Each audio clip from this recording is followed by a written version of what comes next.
Tech Cocktail Sessions, educational and inspirational talks from experienced startup founders, entrepreneurs, and thought leaders. What's up, everybody?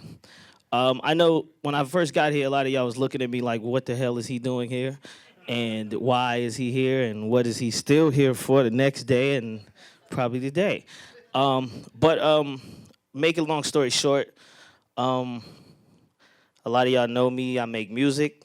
I've been making music since God knows when. But I started my career in '92, and I created this group called Crisscross.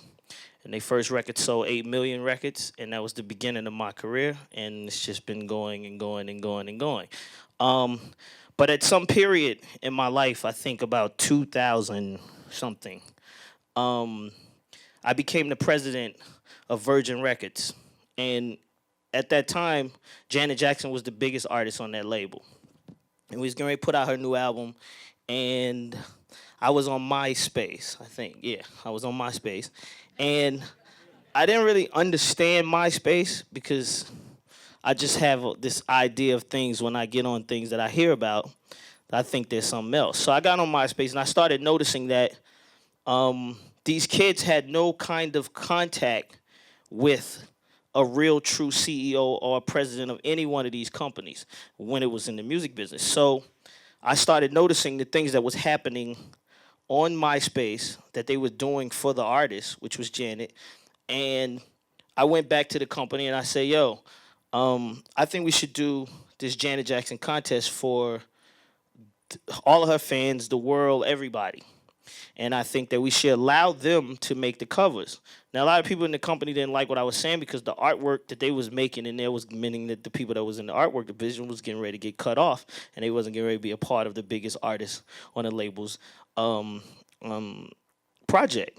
Now, I didn't know that this was what was about to become the way the rest of the world was going to work. But this is how shit is going down right now. Like, it's kids on the internet that's making better product than the people that work inside of these companies. And if you're not a social CEO, you won't see this, right? So that's my first leg into this and seeing what was going on. So I said, I took back and I went back.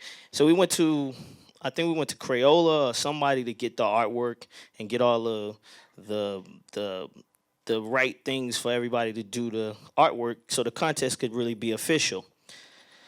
So the company was going crazy. They thought it was the greatest thing in the world. Then one day, somebody from legal, these guys I hate, by the way, the legal guy comes in the office while I'm having one of my meetings with the rest of the staff, and he says, listen, we have a problem. We can't make this contest worldwide. And I'm like, are you really serious? And we adults in here, so I'm going to speak to y'all the way. I said, how the fuck are you going to make, how are we going to have a contest for a global artist? And you're going to tell me it's only going to be something that we can do in the United States. Do you know what that's going to do to her fans that's in Paris and London and all over the rest of the world? This guy didn't even care. He was like, well, I don't know, but if you're going to do this contest, this is what's going to have to happen. And he left the office, told me that, and left it like that, right? Now, here I am on these sites. I'm on MySpace, and these people know that it's really me. And I'm talking to them. I'm telling them, like, yo, I'm going to give y'all something y'all never had before. You have an opportunity to be a part of Janet Jackson's album cover. And they're really stoked. They really, like, excited. They think Jermaine Dupri has become the bridge to online and offline at the same time. And I am that person. But it's other people, you know, these legal guys that just don't understand what's going on. So this guy prevented this situation. I mean, I can't blame it on him, but Virgin and nobody else made it possible for this contest to be global. So I go back to my MySpace, and you can imagine what the comments were. You suck. You're the worst president. Da, da, da, blah, blah, blah. We hate you. You're going to destroy her career. Blah, blah, blah, blah, blah. I became furious because I'm on this site, and I wanted to know these people. So at this point in time, I'm like, okay, so how do I do something about this? Or what's getting ready to happen? So then at the same time that I was getting mad and all of this thing called Twitter came out. Now I'm thinking, okay, Twitter sounds like this might be the saving of my life. this might be the thing that I've been waiting for to get off MySpace and go here. And then I went to Twitter, and I thought, in my mind, I perceived that Twitter was something else again. And Twitter was not what I perceived it to be, right? Twitter was this thing where you could only put 145 characters. I'm like, oh, that doesn't work for me. I got a lot of shit to say. Like, this doesn't work. What's going on, right? So I'm like, so I got to cut my conversation in half.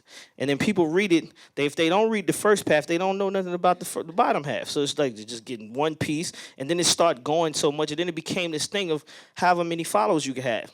So the more followers you get, the more you really don't understand the conversation that's happening on Twitter, right? So I'm really frustrated. So here I have MySpace and I have Twitter, and I'm saying, okay, so how do I get back to these kids that I was talking to about this Janet contest, and we have a real conversation?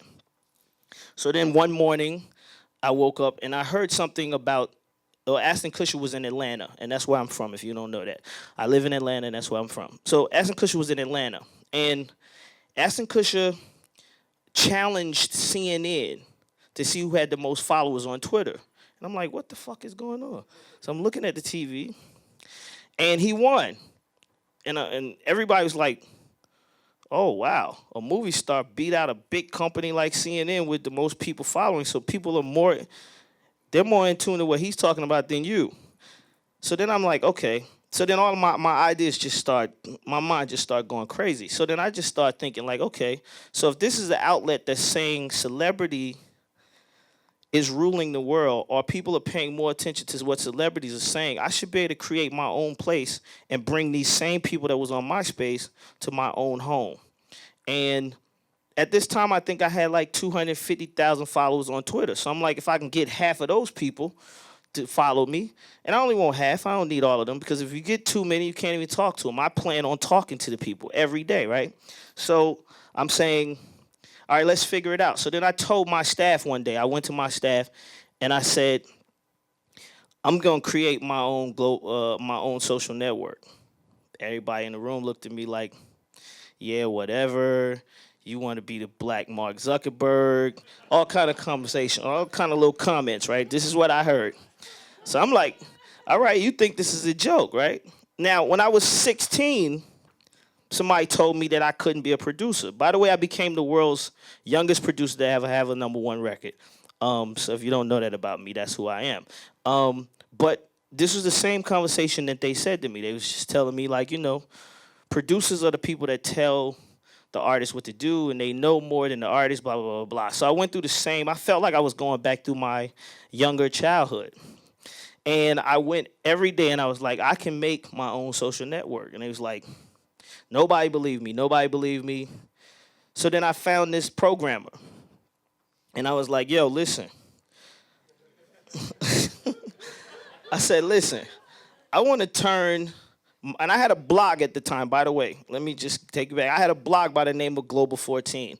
And the reason why the blog is called Global, as you can see, is because of the frustration that happened with Janet Jackson. I wanted nothing about what I was doing to be limited to the rest of the world. I wanted everybody in the world to see what I was doing, and I wanted to make sure that that was the beginning step in moving forward to all of the business that was done with Global 14.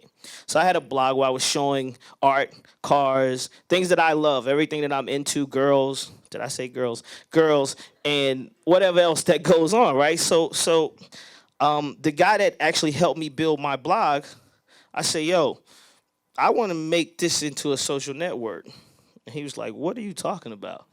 And I said, I want to, where the people are commenting, I want to be able to comment with them, and I want them to sign up, and I want to be able to talk. And he's like, oh, you think you're going to create a Facebook?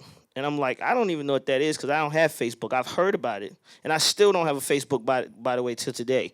I mean, to this day, I don't have a Facebook because I thought that if I got on Facebook, it probably would, in some kind of way, taint my mind into what I was already building. So I knew I've heard about it, I saw the movie, but I never physically have been on Facebook to know exactly what the workings of it is. So if you ever go on Global 14, you think that I've seen it, I haven't. But ultimately I say, yo, we're gonna create this site. Now, He was more into it than anybody, but I had to really, really fuel him. And every day I had to give him so much information about what I wanted this site to look like, where I wanted to go with this site, and what I wanted to do. So, to make another long story short, I created my own social network. It's called global14.com. It's up and running right now. If you want to get on there, if you got your computer, you want to look at it. I created it, and the first night that I went live with the site, I went on Twitter and I said, yo, I created my own social network, and y'all should join up right now. And like in 30 minutes, I had 1,500 people on my site. I was excited. I was running around. I'm like, yo, I did it, right? And that was the beginning of why I'm here right now, because I started noticing when I created that and I started talking to people on the site, I started noticing that the information that these kids was bringing to my site, they had no way of getting that information to any of you CEOs or anybody else that's creating, right? So I took it another step. I said, I'm going to connect myself with as many people from tech so that I could really get into this world and really see what's going on. So I started doing, I think the first one that I did was Blog World, that's here in Vegas, right? I spoke at Blog World. And the first time that I spoke, the first day I spoke at Blog World, I looked in the audience, and I was on a panel with somebody from Ford and a panel with somebody from a bunch of other different companies, but nobody from music. And that was the first time that I noticed, I'm saying, damn, the music people, they don't care about this shit, huh? But this is the biggest business in the world, and this is where the world is headed to. The tech world is what's going on. And meanwhile, everything in tech can't live without music, by the way. Everything. I don't care what you got, your phone, your laptop. Even when we came in here, Tony had the speakers. Do you see the speakers? He had the music going loud. It's all about music. Music is the main thread throughout this whole room. Everybody in this room cares about music and loves music. I don't care what type of music it is. We all love and care music. So that became the top thread of Global 14. And that became the place where that's what I started letting people know. And as I went from one place to the next, I went to San Francisco. And when I went to San Francisco, this was my first time going there. And I heard about Silicon Valley and all this other stuff. And I went there, and they had this thing called Silicon Valley Meets Hollywood, right? So I walk in. I know everybody in Hollywood, and I know everybody in the music industry. So I walk in. I'm like, I don't see nobody from Hollywood in here. And I don't see nobody else from the music business. And I'm like, how the hell did you call this that? And you got Monster Cable like, this thing was great. It was blown out. It was a nice place, a big old fly mansion and all of this. And I'm like, they spending money, but they don't have the real shit at the events. Like, for real. I don't understand this. Like, because I can get you the real shit if you want the real shit, right? So I told them the same thing I'm telling y'all. I have become like, I call it ghetto metrics. That's what we call it, right? All right, so anyway, through my being in San Francisco at Silicon Valley Meets Hollywood, I met one guy that led me to another guy that then led me to Matt, who y'all just saw on the stage. And one night they was like, Jermaine, you should go by the factory. And I'm thinking like, okay, why? And it's like, they just young kids is doing what they got to do, and the whole setting seems like it goes along with you. So when I went into the factory, these guys, they got this mansion that's in some hills and shit in San Francisco, and it's fly, the windows is open, there's computers everywhere.